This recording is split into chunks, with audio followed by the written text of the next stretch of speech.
Unless you were living under a rock, you know this story. In July, when the Astronomer CEO Andy Byron lost his job after he was caught on a kiss cam at a Coldplay concert, that kiss cam with a colleague.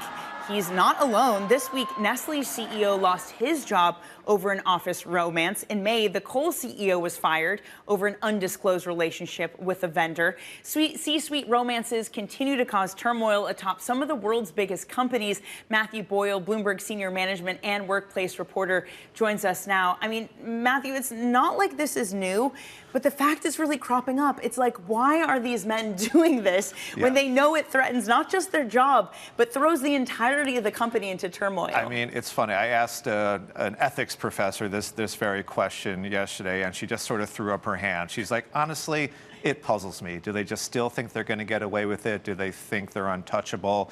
We don't really know. You kind of have to put these guys on the couch for a little while to figure it all out. But these things still continue to happen. You wrote also a really good story not that long ago of just how expensive it is to get a new CEO. We've had some really high-profile circumstances with that happening. Why isn't there more scrutiny? Why aren't there more companies trying to prevent this sort of thing from happening and having more clear guidelines because of the cost to the company? Yeah, I mean, I discovered that to bring in the new Starbucks CEO, for example, it's a $130 million proposition just to get that person in the door and the former CEO out the door.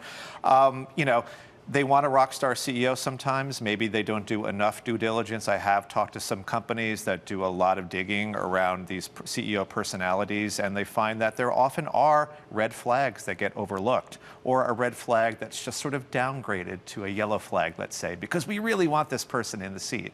And you also wrote about these employee hotlines that I think are really fascinating, and I hadn't really been aware of these, and the fact that they're getting more calls. What does it show about, we see kind of the reported things, but what's actually happening underneath the tip of the iceberg? Exactly. It's a fascinating, it's like a lot of elements of human resources. We don't really spend much time thinking about them, but they very much exist and they need to work well.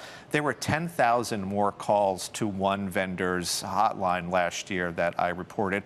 And these investigations, it's great to have these hotlines, of course, but I also found, according to one survey from one of these hotline vendors, 38% of the investigations are just conducted according to suggested guidelines, and 4% had no guidelines whatsoever. They just let's wing it, you know? And so if you're not doing the investigation, what's the point of having the hotline?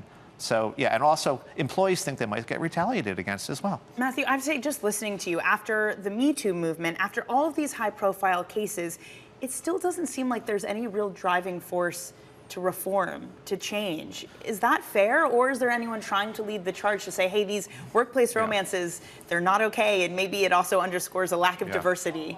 It's important to remember how rare this is. Despite all the high profile, since 2017, among big U.S. companies, 2,500 CEO exits, less than 2% were due to allegations of misconduct. So let's remember, it's not happening as often as we think, despite Coldplay canoodling and all of that. But yeah, you're right. You know, it still continues to happen. So, you know, and we thought Me Too would be the end of it, but of course not. People are still people.